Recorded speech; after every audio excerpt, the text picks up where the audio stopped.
상상도 할 수 없는 일이 생겼어. 내게도 이런 일이 다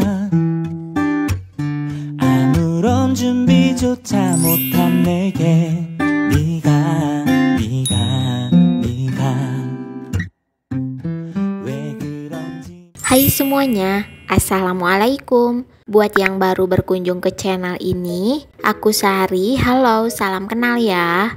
Yuk bantu dukung channel ini dengan cara like, komen, dan subscribe. Gimana kabarnya teman-teman? Semoga baik-baik aja ya, dan selalu bahagia. Amin ya Allah ya Robbal Alamin. Alhamdulillah bisa upload video baru lagi. Hari ini aku mau share tentang budgeting lagi nih. Udah pada gajian kan ya? Gimana nih teman-teman, akhir tahun masih semangat gak bikin budgetnya? Yuk biar semangat bikin budget bareng aku yuk sambil nonton video ini. Seperti biasa, sebelum kita bikin budget untuk bulan Desember 2022, kita evaluasi dulu yuk budget bulan kemarin seperti apa. Yuk langsung aja ya kita mulai evaluasinya. Jadi di bulan November ini alhamdulillah gak over budget ya teman-teman, alias pengeluaran sesuai dengan budgetnya. Tapi sayang sekali tidak ada sisa ya teman-teman. Tapi gak apa-apa, alhamdulillah ini bisa dibilang berhasil gitu budgetnya. Oke, kategori yang pertama ada cicilan motor, budgetnya 1.600.000, kesehatan 100.000, internet 205.000. Sudah dibayarkan dan sudah habis ya teman-teman sesuai budgetnya. Untuk listrik juga sama, sudah terpakai semuanya sebanyak Rp100.000. Untuk bensin juga sama, sudah terpakai semuanya sebanyak Rp200.000. Untuk keamanan dan sampah sama Rp125.000 ya, sudah habis. Untuk biaya PDAM sama sebesar Rp80.000 sudah dibayarkan. Gas dan galon juga sama, sudah terpakai semuanya Rp100.000. Terakhir ada beras Rp150.000 juga sudah habis ya teman-teman. Karena ini masuk fixed cost, jadi semuanya memang habis. Kemudian kita masuk ke variable cost ya. Yang pertama ada groceries. Untuk groceries budgetnya Rp500.000, itu sudah terpakai semuanya ya teman-teman. Selanjutnya untuk kategori belanja mingguan ke-1 dan mingguan kedua sudah terpakai semuanya, tidak ada sisa ya teman-teman. Dan terakhir untuk buah dan jajan anak juga sama, sudah habis. Gak kerasa bener-bener cepet banget ya teman-teman. Kalau bulan depan tuh udah ganti tahun aja, Masya Allah. Sekarang tuh udah di penghujung tahun 2022. Artinya banyak sekali hal-hal yang kita lewati di bulan-bulan sebelumnya. Pokoknya aku ngerasa di tahun 2022 yang macam naik roller coaster ini tuh sampai muntah-muntah loh teman-teman. Gak deh, bercanda ya. Pokoknya semoga yang jelek-jelek jangan ikut ya ke tahun 2023 nanti. Amin. Yuk semangat ibu-ibu hebat buat kita semua. Semoga kita semua sehat dan apapun yang kita laksanakan menjadi kegiatan yang berkah dan bermanfaat ya. Amin. Semoga segalanya dipermudah Allah Subhanahu wa Ta'ala. Oke. Sekarang langsung aja kita masuk ke budgeting bulan Desember 2022. Untuk budget bulan ini ada perubahan sedikit ya teman-teman. Jadi ada beberapa pos-pos yang aku kurangin budgetnya. Karena di bulan Desember ini keuangan kita itu benar-benar minim ya teman-teman. Tapi apapun berapapun itu rezekinya tetap kita harus syukuri.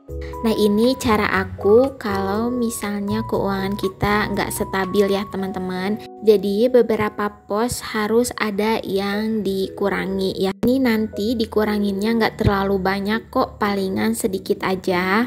Dan nanti untuk bulan Desember ini akan aku maksimalkan budget yang sudah aku tuliskan ini. Mudah-mudahan ini nggak minus ya teman-teman. Mudah-mudahan gak boncos. Pokoknya akan aku usahakan aja semampuku aja ya teman-teman. Tapi ini mudah-mudahan aku berharapnya sih sesuai budget ya. Untuk giving ada zakat dan infak. Seperti biasa aku skip ya teman-teman. Semoga teman-teman gak ada yang kepo. Mungkin teman-teman ada yang bertanya, kenapa untuk infak itu gak dituliskan? Mungkin aja teman-teman butuh motivasi aja gitu. Tapi di sini aku gak mau teman-teman tuh apa yang aku tuliskan nominalnya takut jadi acuan gitu loh teman-teman.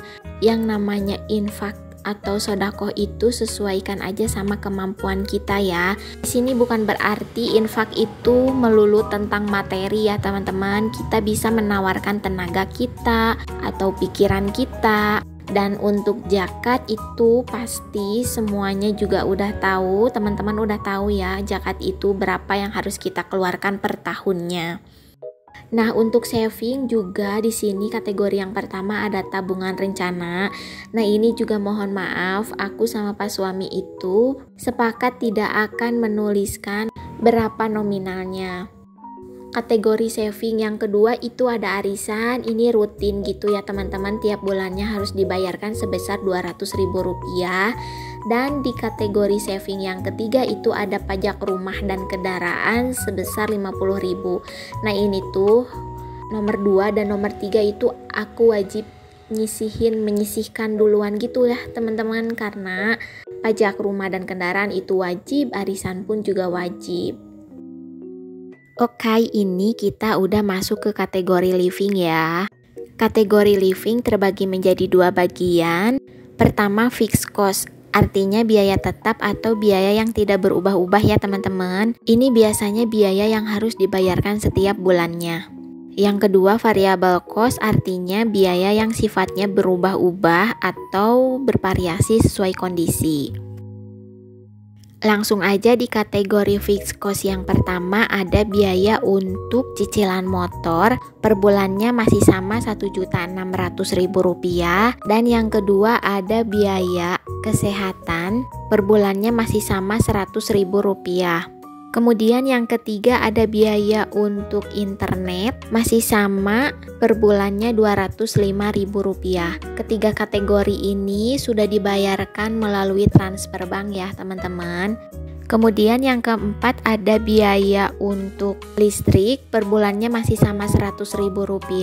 Kemudian yang kelima ada biaya untuk bensin, masih sama, per bulannya Rp200.000. Selanjutnya keamanan dan sampah masih sama Rp125.000 per bulannya, PDAM Rp80.000 per bulannya, gas dan galon Rp100.000 per bulannya. Dan yang terakhir ada biaya beras, per bulannya masih sama 15 kilo, jumlahnya Rp150.000. Beras di sini untuk 2 orang dewasa dan 1 anak kecil ya teman-teman. Tapi di sini itu aku lebihkan untuk beli beras karena sewaktu-waktu kalau ada saudara atau orang tua main ke rumah itu kita sudah punya persediaan beras. Mungkin teman-teman ada yang bertanya atau mungkin teman-teman ada yang sama keluarga kecil kayak kita, kok berasnya kebanyakan? Aku aja sebulan cuma 5 kilo untuk 1 bulan. Nah ini tuh tidak bisa disamaratakan ya teman-teman, karena di sini aku tidak ada alokasi untuk makan atau jajan di luar gitu. Jadi di sini semuanya aku perhitungkan untuk 1 bulan yang seharinya itu makan 1 hari 3 kali. Dan rata-ratanya itu sehari aku masak beras lebih dari 1/2 kilo ya teman-teman. Karena ini hitungannya 1 orang 3 kali makan 1 harinya. Jadi ini sudah sangat cukup dan sudah sangat hemat untuk kita ya teman-teman. Karena kita itu jarang banget makan di luar atau jajan-jajan makanan berat di luar. Itu tuh jarang banget ya teman-teman. Jadi bisa dilihat ya, aku setiap hari masak. Dan kalaupun sini ada keinginan untuk jajan atau beli nasi goreng di luar, atau misalnya pengen makan ayam geprek di luar, itu tuh nggak ada kepikiran untuk beli keluar ya. Tapi aku tuh kepikiran ya bikin aja di rumah selagi bisa ya, aku bikin aja di rumah. Nah makanya di sini untuk kategori belanja mingguan atau belanja ke pasar itu aku sedikit agak besar ya teman-teman. Aku hitungkan 700.000 sebulan itu sudah lebih dari cukup untuk bisa masak macem-macem gitu loh teman-teman. Kayak misalnya pengen ayam geprek ya kita bikin ayam geprek di rumah, atau misalnya pengen makan soto yang berkuah gitu loh ya kita bikin aja di rumah selagi kita bisa. Pokoknya sebisa mungkin gimana caranya hemat itu ya kita masak setiap hari di rumah ya teman-teman. Mungkin teman-teman yang udah punya alokasi untuk biaya makan di luar, bersyukur ya ada biaya atau ada budgetnya. Di sini aku tuh ngerasa sayang banget kalau makan-makan di luar kayak gitu. Uangnya lebih baik ditabung atau untuk kebutuhan yang lain. Aduh kepanjangan nih ceritanya. Nah kemudian masuk ke variabel cost, itu yang pertama ada groceries ya teman-teman, biaya bulanan gitu, biaya untuk kebutuhan makanan kering atau kebutuhan rumah tangga kayak deterjen gitu-gitulah ya teman-teman. Itu jumlahnya masih sama 500.000 sebulan ya. Kemudian ada biaya belanja mingguan pertama sebesar 300.000 rupiah. Dan untuk belanja mingguan kedua juga sama sebesar 300.000 rupiah. Yang terakhir ada biaya untuk buah dan jajan anak sebesar 150.000 rupiah. Tadi di awal aku udah cerita kalau ada pos-pos yang aku kurangin. Nah ini pos-pos 2 ini teman-teman. Pos belanja mingguan ke pasar gitu aku kurangin 100.000 rupiah. Yang tadinya per bulan 700.000 rupiah sekarang menjadi 600.000 rupiah. Dan kategori yang kedua itu biaya buah dan jajan anak. Sebelumnya itu 200.000 rupiah, sekarang aku kurangin menjadi 150.000 rupiah. Setelah ditotal, budget untuk bulan Desember 2022 ini sejumlah 4.160.000 rupiah. Ini adalah dana real yang sudah kita terapkan di keluarga kita untuk hidup 1 bulan ya teman-teman.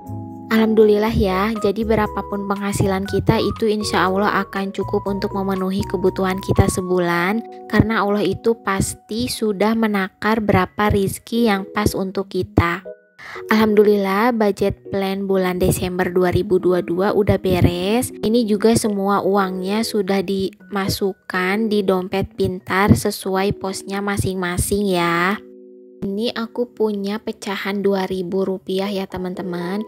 Ini aku dapat dari sisaan uang pak suami gitu teman-teman. Jadi ini aku tanyakan ke Pak Su, boleh nggak ini uang recehan 2.000-nya, sisa-sisanya gitu aku ambil dan mau aku tabungin di saving challenge ini. Dan kata Pak suami boleh, ya udah aku isi aja. Dan ini lumayan jumlahnya ada 10 lembar ya teman-teman. Jadi ini aku langsung aja masukin ke binder tabungan. Alhamdulillah untuk pecahan 2.000 tabungannya bertambah ya. Semoga nanti kedepannya juga bertambah lagi dan bisa konsisten. Amin. Kalau teman-teman pengen samaan juga semua peralatan yang aku pakai untuk budgeting di video ini, semua linknya sudah aku tuliskan di description box ya. Jadi teman-teman langsung aja dicek, jangan lupa. Alhamdulillah untuk video kali ini sudah selesai. Semoga yang aku share ini bermanfaat ya teman-teman. Kalau ada salah kata aku mohon maaf ya. Dan seperti biasa kalau kalian suka video ini boleh dong bantu aku dengan cara like, subscribe, komen, dan share. Sampai ketemu lagi di video selanjutnya. Wassalamualaikum warahmatullahi wabarakatuh.